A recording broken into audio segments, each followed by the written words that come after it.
Dios le guarde a usted y a la congregación que usted pastorea, así como a cada alumno del seminario bíblico que usted dirige.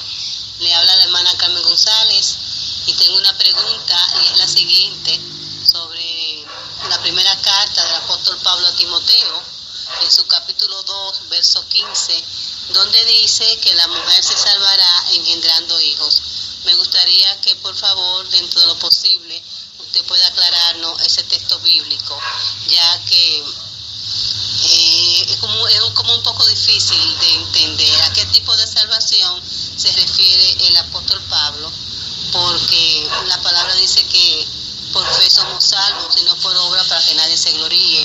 Entonces ya eso sería un tipo de salvación por obra.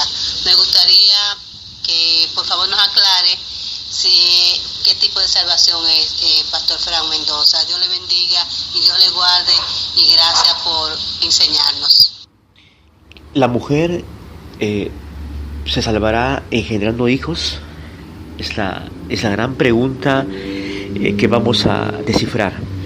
Mana Carmen González, gracias por su interrogante y bueno, vamos a ir a la palabra de Dios. Hoy estamos jueves 7 de septiembre del 2023 y estamos dando resolución a las distintas temáticas de la Biblia, la palabra de Dios.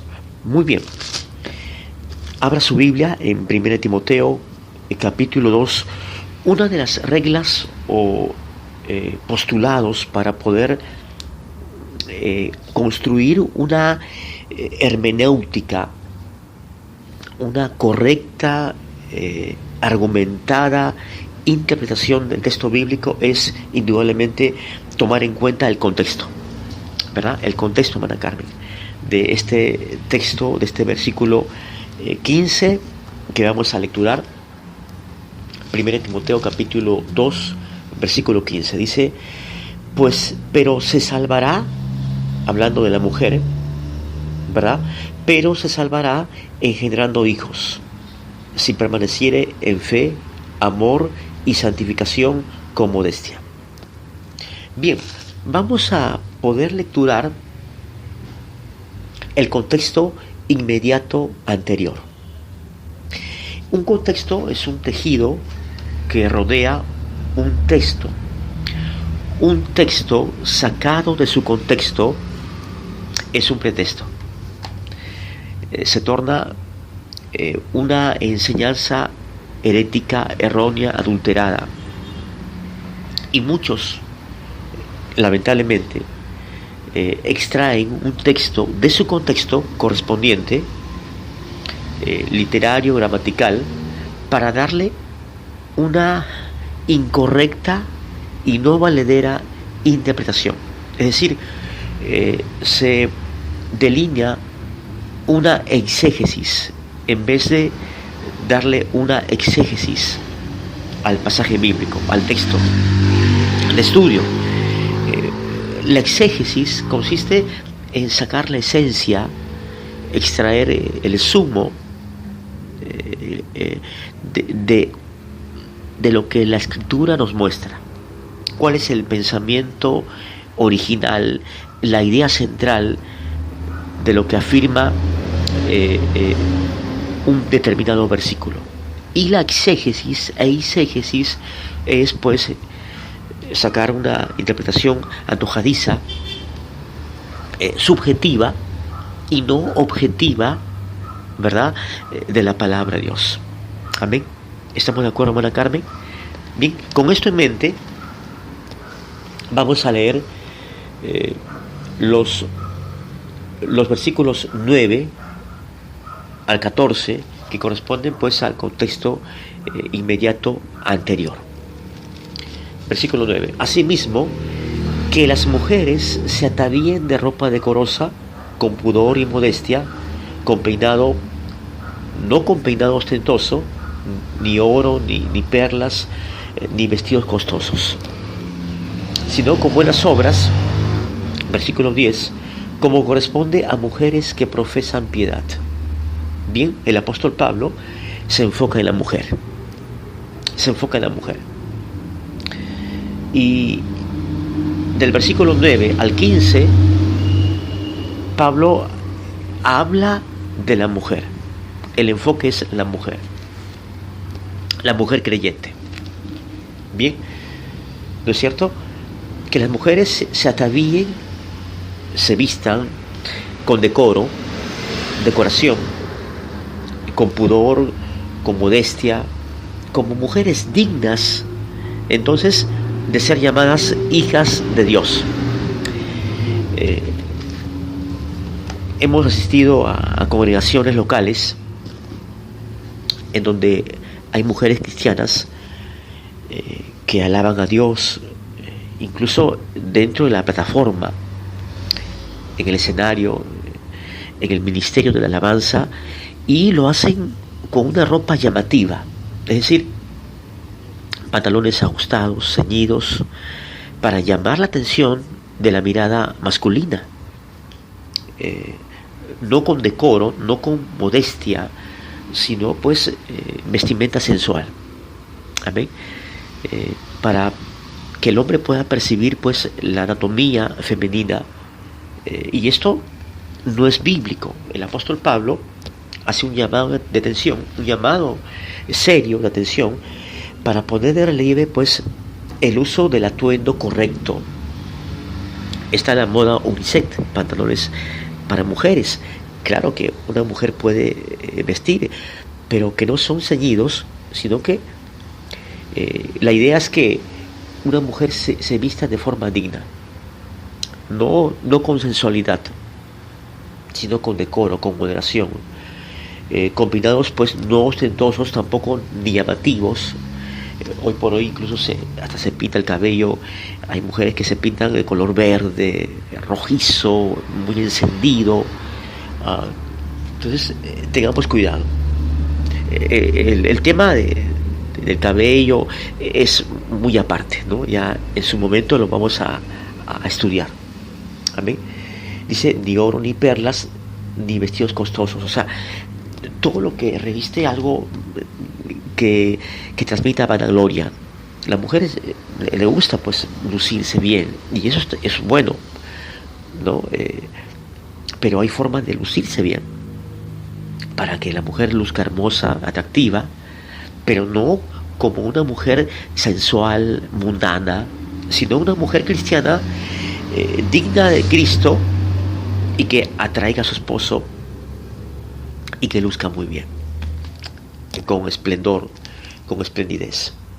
Bien, ni perlas ni oro, como para decir yo tengo dinero y mi esposo me provee y me he comprado esto, ¿no? Este brazalete, este arete costoso, muy caro.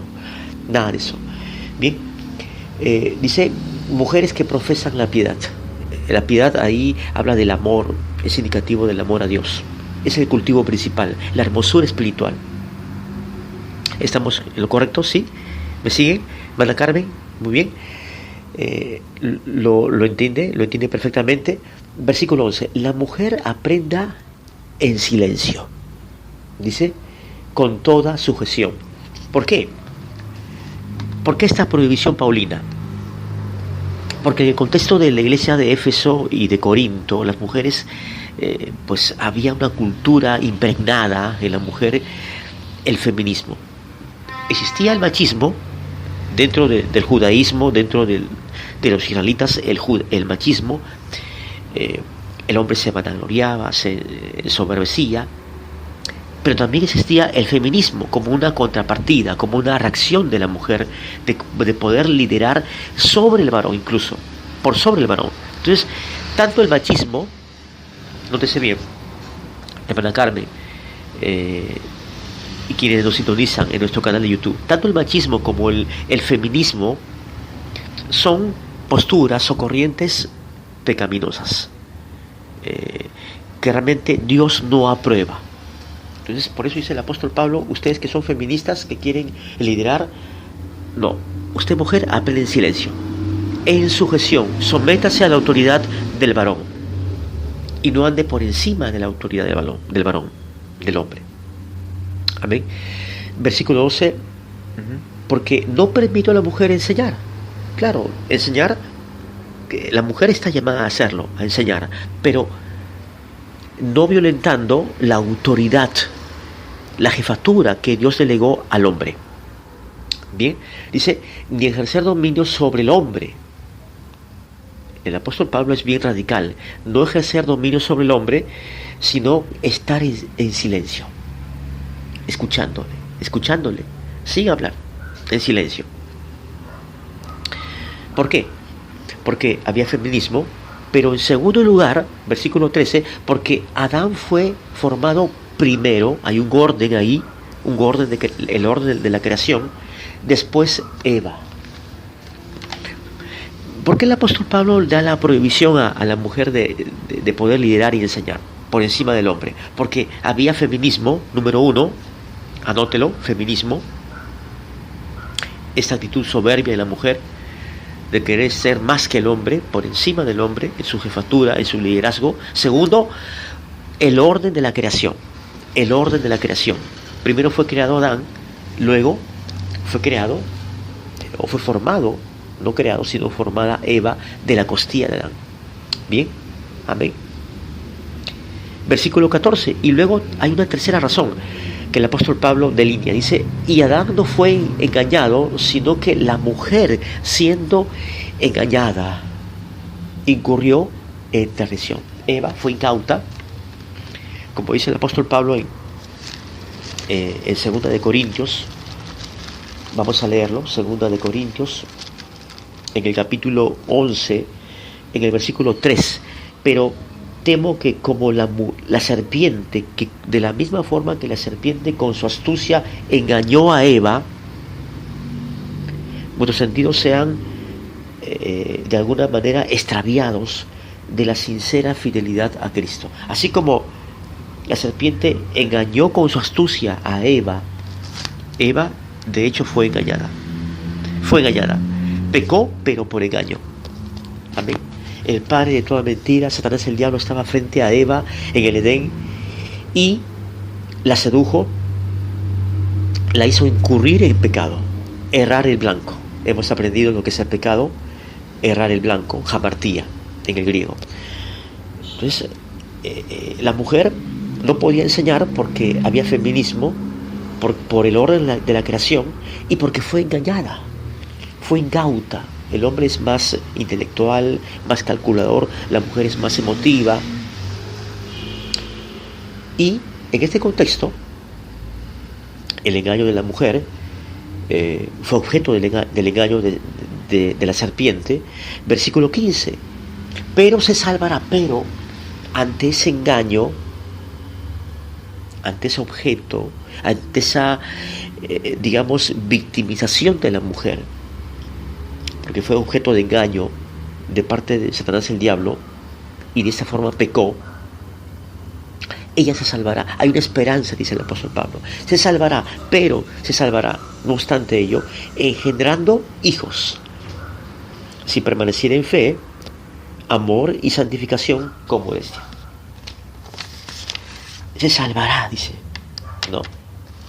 Entonces nos preguntamos, ¿está hablando de una salvación espiritual? No, porque la salvación es por gracia y no por obras. ¿Acaso la salvación está condicionada a la mujer a que dé a luz hijos? ¿Sí? ¿Se da cuenta? Es lo que Pablo está exponiendo y enseñando, que es posible que una mujer, la mujer, no el hombre, que la mujer se salva, con el requisito de dar a luz hijos, de engendrarlos, de criarlos, con amor, en santificación, con modestia, si permaneciere, dice, no, dice el texto ahí, hijos, si permaneciere en fe. O sea, si la mujer permaneciera en fe, en amor, en modestia, y también los hijos, por supuesto, sean encaminados en esa dirección. ¿Es posible que entonces la mujer sea salva así? No. No está hablando de una enseñanza, de una salvación espiritual por obras, con la condicionante de que ella de forma necesaria engendre hijos e hijas, ¿verdad? No. Entonces, ¿de qué está hablando? Ahora, escuchen lo que dice el texto griego original. Se los voy a leer. Hermana Carmen, preste atención. ¿Qué nos dice la escritura en el griego original? En el griego original. 1 Timoteo capítulo 2, versículo 15. Hermana Carmen, escuche. Dice, será librada, hablando de la mujer, será librada, pero a través del tener hijos, si alguna vez permanezcan en confianza y amor y santificación con recto juicio de mente. Lo vuelvo a leer. Será librada, pero a través de él tener hijos, si alguna vez permanezcan en confianza y amor los hijos, ¿no? Permanezcan en confianza y amor y santificación con recto juicio de mente. La palabra librada, será librada, en el original griego, corresponde al vocablo sozo, S-O-Z-O, anótelo, S-O-Z-O, sozo, el acento ortográfico en la primera O, sozo, será librada, sozo. La Reina Valera lo traduce, pero se salvará. Ahí el vocablo es sozo. Y esta palabra griega sozo significa seguridad, preservación, ser protegido. Preservación, seguridad, ser protegido, ser salvado, tanto de forma literal como de manera simbólica, de manera figurada. Sozo, ser librado. Ahí, por supuesto, no habla de salvación espiritual, sino de ser librado, de que la mujer sea librada, protegida, preservada. No espiritualmente, sino ¿de qué forma? ¿De qué forma? Dice tener hijos, ¿no? Tener hijos. Ahí la frase tener hijos en el griego es tecnogonía. Tecnogonía. Se escribe así. Anote. T-E-K-N-O-G-O-N-I-A.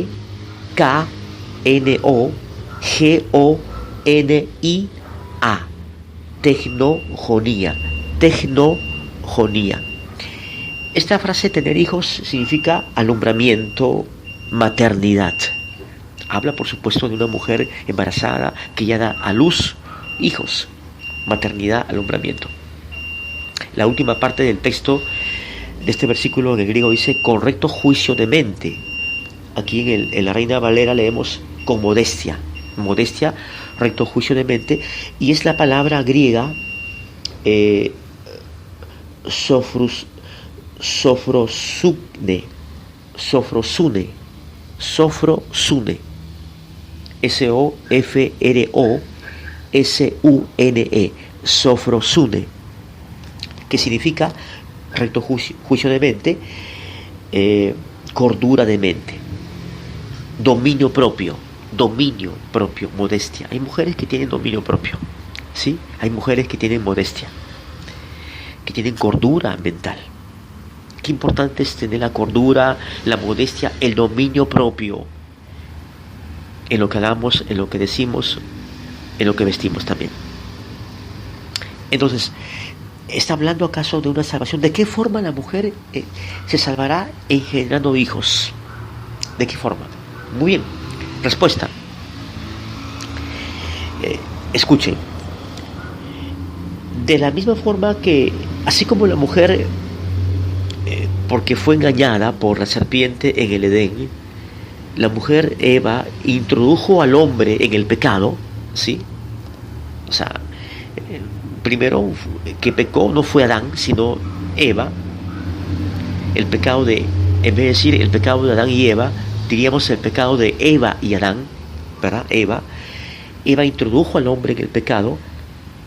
La mujer, de la misma forma que Eva introdujo al hombre en el pecado, la mujer puede introducir a los hijos que ella engendra, ¿verdad? Los puede introducir a que sean hijos de Dios, a que sean hijos, hombres y mujeres de Cristo. Así como Eva introdujo al ser humano, a la humanidad en el pecado, bajo esta maldición del pecado, la mujer, al criar hijos, al tenerlos, al alumbrarlos, al ser madre de hijos y de hijas, puede ella introducirlos no en el pecado, sino en el temor de Dios. Y de esa forma ella estaría simbólicamente librando su alma de ese modelo, de ese estigma de una mujer precursora, iniciadora del pecado universal. Porque Eva fue la precursora, ¿verdad?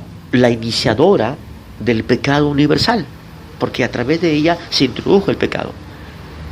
Fue una secuela. La serpiente le inyectó el pecado a Eva por engaño. Eva se lo compartió a Adán y luego a todo el resto de la humanidad. Bien, así como la mujer, así como Eva fue la primera en pecar, ¿verdad? La precursora, la iniciadora del pecado universal, ella puede ser librada o salvada, entre comillas, de forma simbólica, para que sea tenida como una modelo ya, no una modelo o estigma de una iniciadora del pecado universal, sino un modelo en la crianza de hijos y de hijas obedientes a la palabra de Dios, que sean hombres y mujeres que le sirvan a Cristo. Amén. Y de esa forma la mujer va a librar su alma, entre comillas. La mujer se salvará engendrando hijos, porque al engendrarlos y al criarlos en el amor de Cristo, entonces ella va a ser precursora de hombres y mujeres obedientes a Dios, y borrar el estigma, cada mujer que lo hace, de una Eva que fue la precursora del pecado universal, que fue la que introdujo el pecado en la humanidad. ¿Correcto? Ya lo hemos aprendido, Simona Carmen, muy claro, ¿sí? Repase esta clase, repase este análisis, este estudio en nuestra aula virtual del canal de YouTube Seminario Bíblico. Tu palabra es verdad. Hasta la próxima. Bendiciones, bendiciones.